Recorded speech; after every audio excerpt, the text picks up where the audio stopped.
हजरत उमर बिन अब्दुल अजीज, Iraq में रहने वाली एक औरत थी। उस औरत का खामद फौत हो गया तो 5 बच्चियां यतीम थी।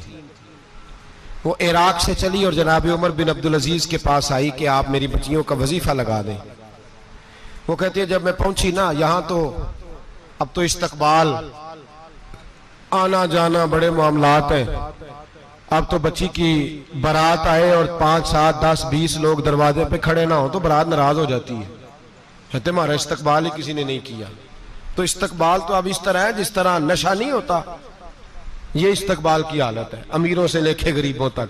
मुझे पूछा ही नहीं, किसी ने कुर्सी नहीं दी, आगे नहीं बिठाया, ये वाला मामला है। और मैं मेरी तरह के लोग, नेक लोगों की बात नहीं करता। अब तो हम देखते हैं फला मौलाना का इस्तकबाल हो रहा है, फला के लिए लोग खड़े हो रहे हैं, नारे लग रहे हैं। और अब तो मैं देखता हूं ऐसे ऐसे हाथ लहराते हैं सूफी और दरवेश कहलाने वाले, जैसे सियासी लीडर लहराया करते। ये क्या तरीका हुआ? ये कौन सा तर्ज जिंदगी? मेरे नबी पाक सल्लल्लाहु अलैहि वसल्लम ने फरमाया जो ख्वाहिश करे कि मैं आऊं और लोग खड़े हों वो तो जहन्नमी है, तो दोज़खी है। सारे वही तरीके हम इख्तियार करते जा रहे हैं, वही प्रोटोकॉल है हर जगह। वो लोग जिनके दरवाजे खुले होने चाहिए थे वहां भी हर वक्त के लिए मामला तय हो गए। याद रखें मेरे नबी पाक अलैहिस्सलातु सलाम ने जो तालीमात दी, हजरत उमर बिन अब्दुल अजीज रहमतुल्लाह ताला अलैह। औरत कहती है मैं पहुंच गई, मैंने लोगों से पूछा घर कहां है, तो कहा वो जहां बोरी लटक रही है ना बाहर, टाट का पर्दा लगा हुआ है, वो हजरत उमर बिन अब्दुल अजीज का घर है। कहती है मैं दरवाजे पे दस्तक दी, एक औरत ने दरवाजा खोला तो मुझे बीबी जान के अंदर बुलाया। तो उनके घर के अंदर जब मैं दाखिल हुई तो बड़ा सारा सेन था, एक तानिम कुआं लगा था, एक तरफ एक बड़ा दरख्त था और एक छोटा सा बनाई हुई थी जगह बर्तन धोने के लिए। और बीबी ना बर्तनों को मिट्टी लगा के साबुन लगा के बैठी हुई थी, काम कर रही थी वो औरत। मुझे उसने दरख्त के नीचे बिठाया, पानी पिलाया। कैसे आई हो? मैंने कहा अमीरुल मोमिनीन से मिलना है। कहने लगी बैठो थोड़ी देर में आ जाते। कहती थोड़ी, मैंने समझा घर की कोई मुलाजमा है, मैं बैठ गई। थोड़ी देर गुजरी, फिर दस्तक हुई, उस बीबी ने उठ के दरवाजा खोला। तो जब वो शख्स अंदर आए तो कहने लगी बड़ी देर से बर्तनों को साबुन लगा के बैठी हूँ, कहाँ रह गए थे? कहती है वो साहब कहने लगे बस जरा मसरूफ हो गया था, दौड़े गए, कुएं से पानी निकाला, बीबी को दिया, उसने बर्तन धोए। कहती है फिर थोड़ा सा सिरका और एक रात की रोटी वो लाई, उस शख्स ने खाई। मैंने कहा कि ये दोनों घर के मुलाजम हैं, मियां बीवी काम करते हैं। जब वो खाना खा चुके तो वो औरत मेरे पास आई, कहने लगी उठ के मिल लो अमीरुल मोमिनीन से। मैंने कहा कौन अमीरुल मोमिनीन? तो कहने लगी कब से तो आए हैं, ये जिसने कुएं से पानी निकाला यही मुसलमानों का अमीर है, और ये जिसने दरख्त के नीचे बैठ के सिरके से रोटी खाई है यही है। ये फरिश्तों की दास्तान नहीं, ये वो लोग हैं। मैं रात को भी कह रहा था एक जगह पे कि ये लोग जो है ना जिनका आप रोज शिकवा करते हैं हुकूमतें बड़ी खराब हैं, ये कोई नहीं खराब, बिल्कुल खराब नहीं। जितने सियासी लीडर हैं सारे सही हैं। खराब वो लोग हैं जो इन्हें वोट दे के लीडर बनाते हैं, बिल्कुल खराब नहीं। मैं तो इनके हक में होता जा रहा हूं। नाराज हो गए ना आप लोग? अल्लाह करे तुसी हो जाओ तो अगले इलेक्शन च सियाने भी हो जाओ, आमीन तो कह दे। मैंने कोई मशवरा नहीं देना इसलिए कि मेरी नजर में कोई ऐसा शख्स नहीं जिसके लिए मैं आपसे कह सकूं कि वोट दें। और हम तो ऐसी बात करें तो कई लोग नाराज होकर चले जाते हैं, लेकिन कोई परवाह नहीं, इसलिए कि ये दीन मेरे नबी पाक का दीन सिर्फ मस्जिद का दीन नहीं। इंशाअल्लाह आइंदा जुम्मे नजरिया पाकिस्तान बयान करूंगा और बताऊंगा कि पाकिस्तान का मतलब क्या, ला इलाहा इल्लल्लाह मुहम्मदुर रसूलुल्लाह सल्लल्लाहु अलैहि वसल्लम। हुजूर का जो कुरान नाफज होगा मस्जिद में, वो कुरान कचहरी में भी नाफज होगा इंशाअल्लाह।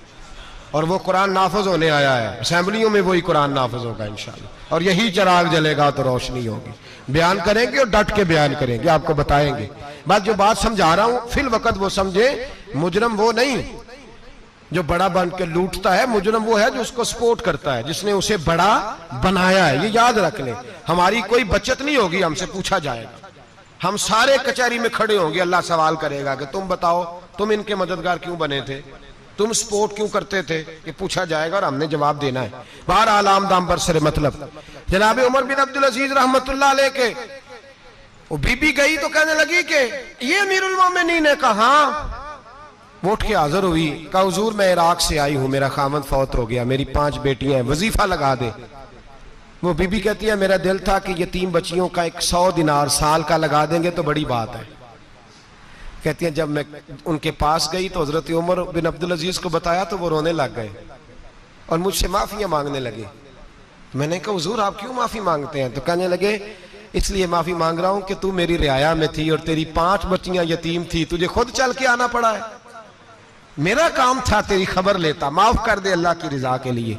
उन्होंने वजीफा लिखना शुरू किया तो मेरी एक बच्ची का 1000 दिनार साल का लिखा। मैंने कहा अल्लाह तेरा शुक्र है। फिर दूसरी बच्ची का 1000 लिखा तो मैंने कहा अल्लाह तेरा शुक्र है। तीसरी का 1000, चौथी मैंने कहा शुक्र है। जब चौथी का लिखा तो मैंने कहा अल्लाह आपका इकबाल बुलंद करे, अल्लाह आपको हमेशा इसी तरह फलता फूलता रखे।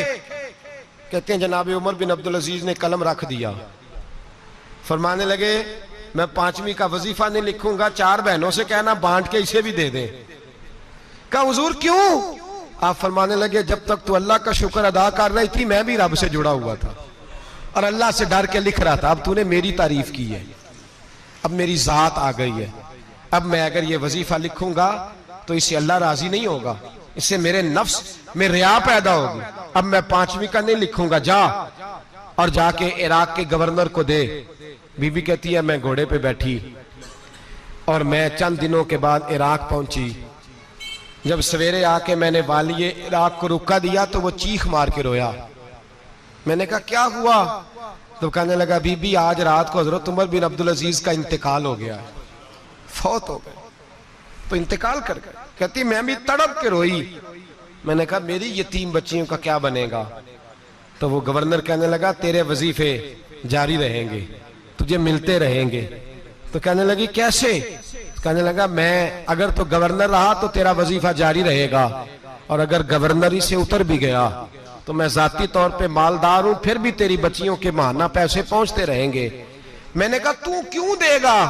कहती वो रो पड़ा। कहने लगा अगर अमीर हजरत उमर बिन अब्दुल अजीज जैसे हो तो फिर अल्लाह गवर्नरों के दिलों में भी रहम डाल दिया करता है, फिर मेरे जैसे लोगों को भी वो बदल